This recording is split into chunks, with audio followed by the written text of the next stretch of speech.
Good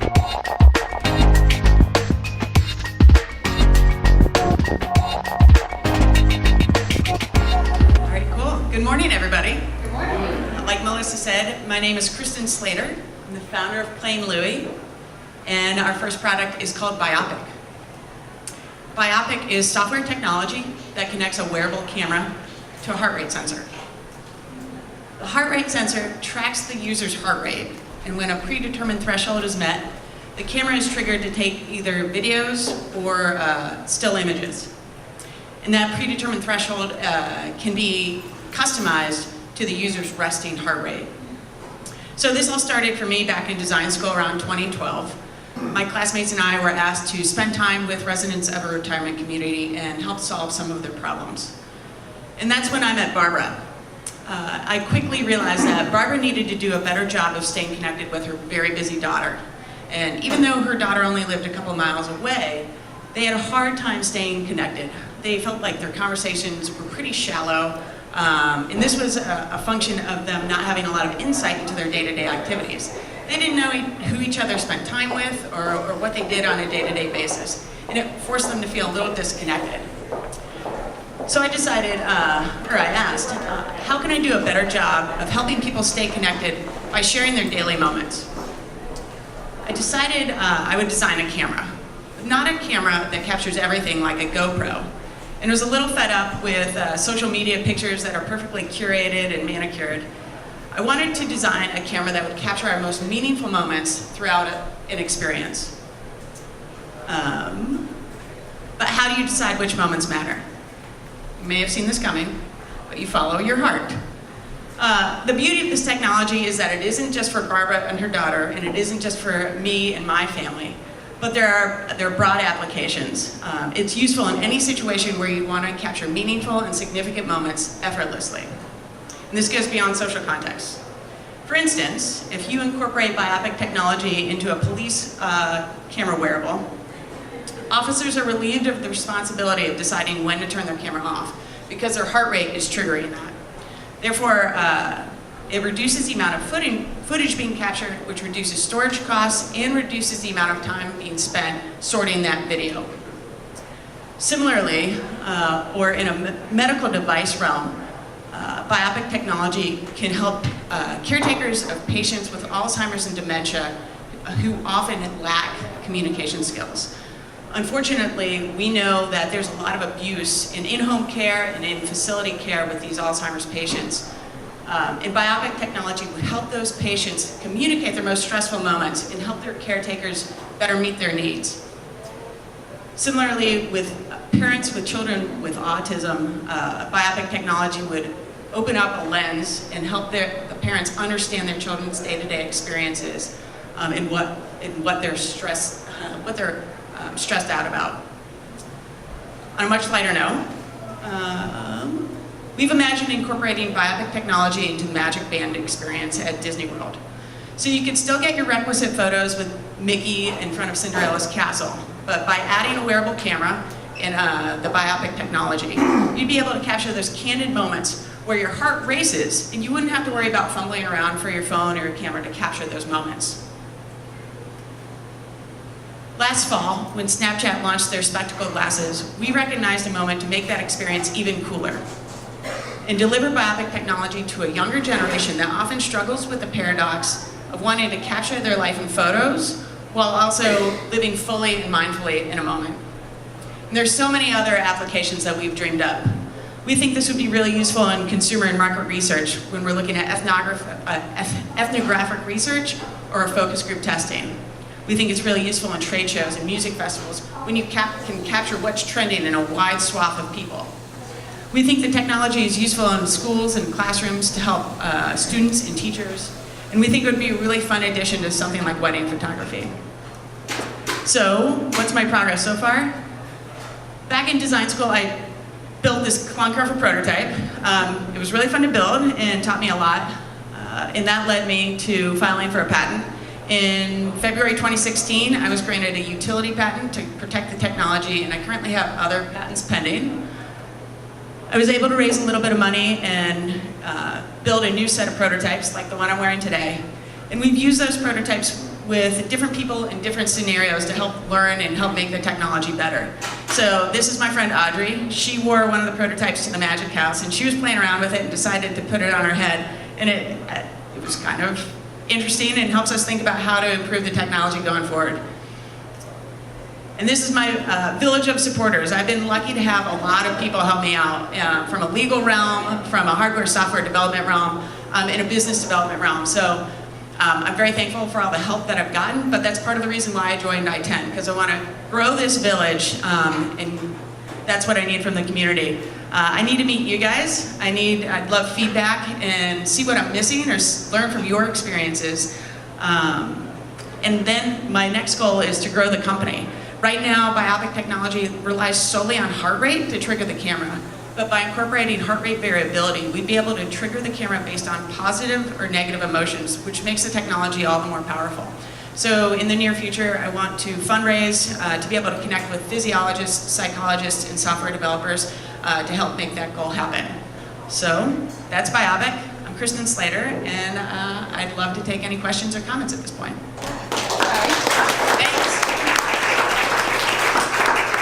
Said anyone that calls me during 1MC doesn't really know me, and my husband just called me. I'm like, I am busy. Sorry about that.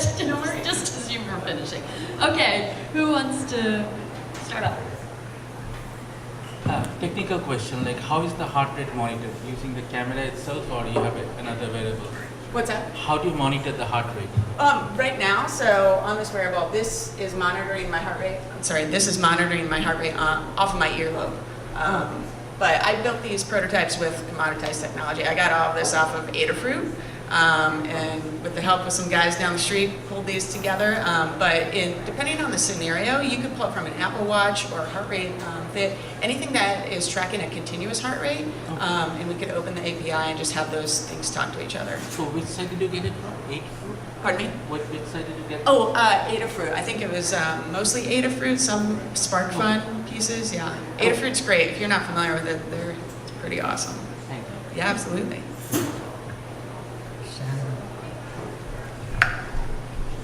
It strikes me that hold the mic up. Relying on heart rate would give an awful lot of false positives. So, wonder, have you considered contextual cues, artificial intelligence, based upon what's going on in the picture, that sort of thing? Yeah, that's certainly to a particular person and their interests and so forth. Yeah, that's interesting. So it's certainly something we're aware of, and as the technology grows, we'd like to incorporate maybe some other sensors like skin conductance to help get that exactly what we're looking for. And then there's some sorting that we can do once the pictures or videos are captured to know. So if I'm walking upstairs and my heart rate happens to go up, we can pull that picture out and just edit it out, make sure that if there aren't faces in the photo, if there isn't context that we're looking for, we can hopefully edit those out post-production.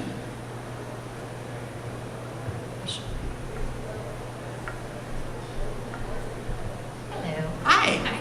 Hi. Can you talk a little bit about how you're storing the photos and the video that you're capturing? That's a great question. And again, it really depends on use case where we think it's most useful. For things like a police camera wearable, we think it's actually best to be stored on the device as opposed to in the cloud just for security issues. And I think when we've talked through that, it would be the same for medical patients, for anything like security. Now, when we've talked to parents with children that they want to track, that live time communication, imagining getting a photo on their iWatch in real time if their child's out in a playground and having a situation, to be able to get that contextual photo in real time is pretty meaningful. So it really depends on the use case, on whether that information lives in the cloud and is transmitted wirelessly or stored on the camera.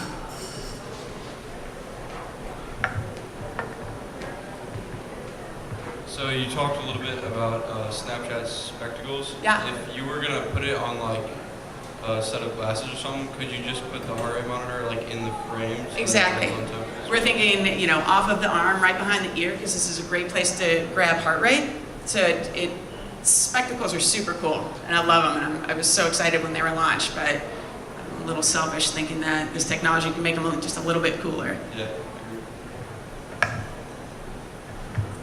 Can you talk about your current patent, what that covers, the utility patent, and then what your strategy of the other patents is Sure. for your tech? So I'm not a legal mind, but I'll speak to it as articulately as I can. I've got some patent attorneys at Harness Dickey who have done a great job of broadening the patent. And what it covers is any mechanism that triggers a camera based on a biorhythm. So that would cover skin conductance, heart rate variability. So they did a great job of making sure that we're capturing any physiological change in the human body that triggers that camera. What is the current state of the prototype? So if your heart rate is elevated, is it recording video? Is it taking pictures? Do you have the option to choose? How does all that work? Yeah, so it's still a low fidelity prototype in a sense. Wearing it right now. This is a camera I bought on SparkFun. I think it was like $18. So it does a great job of capturing photos, but it is a little light sensitive. When I've worn it at night, there's some blurriness. So the quality of the photos, those are all things, and that's a conversation I've had with my mentors, like how much do I struggle against figuring out camera technology or just figuring out ways to incorporate the technology into these broader ecosystems. But so right now it's not my favorite camera, but it gets the job done, helping me understand the experience. So you actually almost kind of answered the question that I was just going to ask, which is, are you a hardware company or a software company?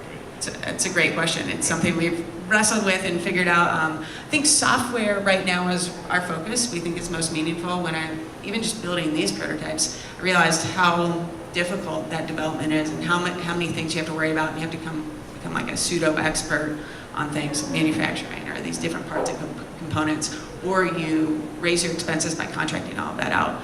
I know the software pretty well, and the guys who built it know it way better than I do. So finding these ecosystems that exist seems like a more efficient path to get it commercialized. If my arm is twisted and I need to become a hardware manufacturer, I would do that because I really want to see it come to life. But I think right now the easiest path is to focus on the software and getting it inserted into pre-existing ecosystems. I completely agree. I guess my follow-up question to that is, where do you see that going? I mean, do you see yourself, I mean, like I'm talking 10 years from now, Sure. Do you see yourself, all of a sudden you're just partnered with GoPro and Snapchat and that kind of stuff, or is it some small company you'd rather work with than the big guys? I mean, don't fight the beast, I mean. Man, it's such a good question, and I'm fairly new at this. At this point, any company who's willing to take it on and insert it into their products, I'd be excited about. Ideally, of course, I've reached out to Snapchat to see if I could get them to call me back. They're busy. They're not calling me back. But they're great partners. Of course, Apple, Google, all of those are like my dream partners, but they're also people who could very easily be like, thanks for the technology, pound sand. And that's part of why I wanted to join I-10, is to maybe get partnered with smaller local firms that find the technology useful and just see how it can grow in their ecosystem and learn from that and grow. Hi, good morning. Good morning. Would this always be a point of view, pictures and video, or at some point you're going to turn the camera around so people can do selfies? Yeah, that's a great question, and it's actually something a lot of people ask, and I kind of refer to it in my Disney example as, right now, it is solely a point of view camera, and we're not saying you should exclude those opportunities to turn that camera around and take a selfie. Those opportunities still exist. This is really to capture those moments that you didn't expect. One of the things we've learned from the prototypes is it kind of mimics that experience back when I was in high school and would take my disposable point and shoot cameras and drop them off at Walgreens, and I was really excited to get back to Walgreens and figure out what I actually took pictures of. The experience kind of mimics that, and that's been fun. So from a social context, that's great. One of the other things we're starting to explore is if we're able to have a heart rate monitor trigger a stationary camera, whether it be in a household or an amusement park or in a medical facility. So stationary cameras that are pretty common nowadays, and just have those different heart rate monitors be able, or sorry, the different heart rate trackers, trigger those cameras and tag them with, you know, a personal ID and a timestamp, et cetera, so you could start to aggregate that information. So it's definitely something we're considering as far as usability. Thanks. Hey, so where I see that like there are so many different paths you could go with this product, I want to know what your focus is, because it seems like one of the potential hurdles would be, oh, I'm scattering this technology too widely and I'm not focusing on its best use. So how do you determine that, and then how does that influence your exit strategy?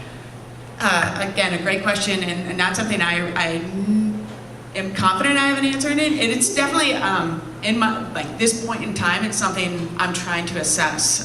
Because the technology is based solely on heart rate right now, like personally, I feel like it makes a lot of sense for the police camera wearables, just to be able to capture those high intensity situations and reduce that amount of footage. And you're not, you know, the struggle with police cameras right now is they're either capturing an entire shift, which is just an unwieldy amount of video, or there's a compliance issue where police officers, you know, the onus is on them to decide when to turn it on or off. So I think that use case immediately solves a lot of problems. I think, you know, there are other use cases that I dream about that I think are great and probably more appealing to me personally, but I need to evolve the technology before they're really able to be commercialized.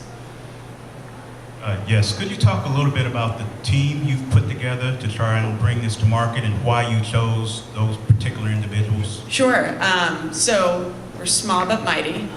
I kind of lead the force on that, but the man sitting to your right, I have leaned on in the last couple of weeks to help me figure out conversations around business development and probably start to figure out the answers to the previous question. I've worked with a firm down on Locust called Happy Medium, and the guy there named Dan Pullman, who's been awesome and really generous, and he's helped me pull together the next generation of prototypes. I worked with a professor out of Truman State, his name is Frederick Schaefer, and he's one of the local experts on heart rate variability, and he's helped me.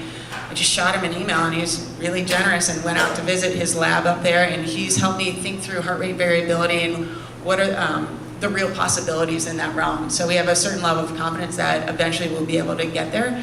And then I have a small group of investors back from Boston who, they're more friends than investors, but they were really excited about what I was doing. So, and then I've got some people, from my 9 to 5, I'm a designer at Purina on the innovation team. So I've recruited some people in the marketing teams there to help me think through how do I bring this to life, and how do I answer the questions from a marketing side of things.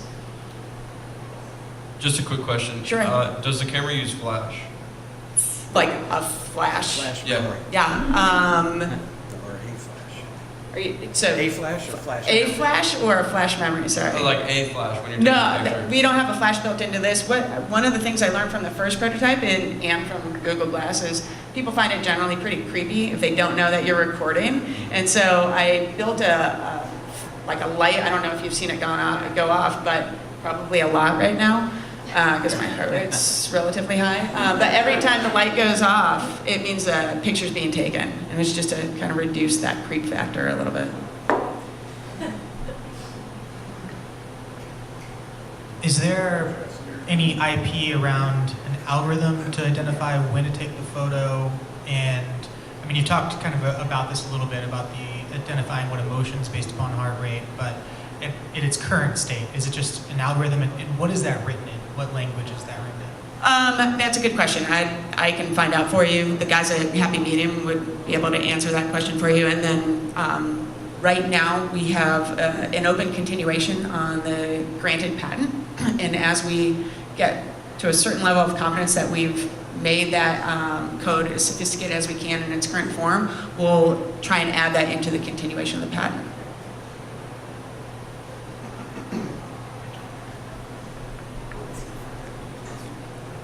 So you have a granted patent? Yes, sir. That's great. So It's a small victory. are they? You said they're working on extensions. Are those extensions on the core or on the applications? On the applications, I mentioned before, kind of thinking about the stationary cameras, things like that, other applications that we thought we could get some protection in that realm. So having a patent is a really good idea. But like what I always think, or what everybody tells me is like a patent is like a sword. Totally. I can use it, but it's not a lock.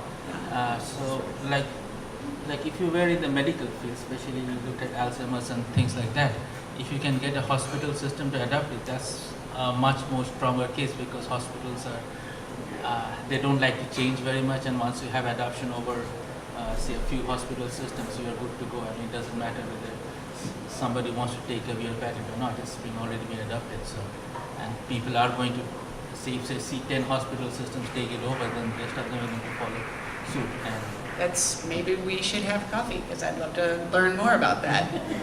I mean, that's We have some coffee in that. Yeah. I mean, that's the easiest way of protecting your work. Like, sure. Otherwise, like Snapchat might say, it's a logical extension of what they do. Right. And then you have nothing. But if you have adoption in medical field, I mean, nobody can take it away from you. I appreciate that. It will be very hard. Thank you. Can you talk a little bit about, because your company name is different from your product name, so obviously in naming your company, you have plans for other products, I would assume? Or Yeah. what's sort of None bigger? of them are nearly as cool. Okay.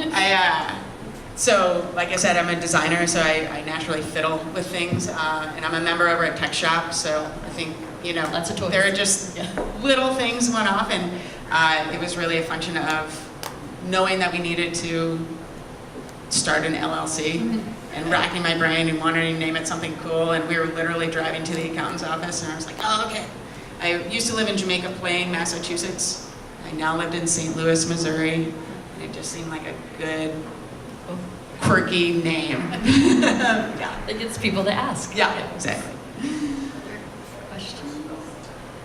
Okay, I think you touched on this a little in your presentation, but just to drive it home at the end, what can the community do for you?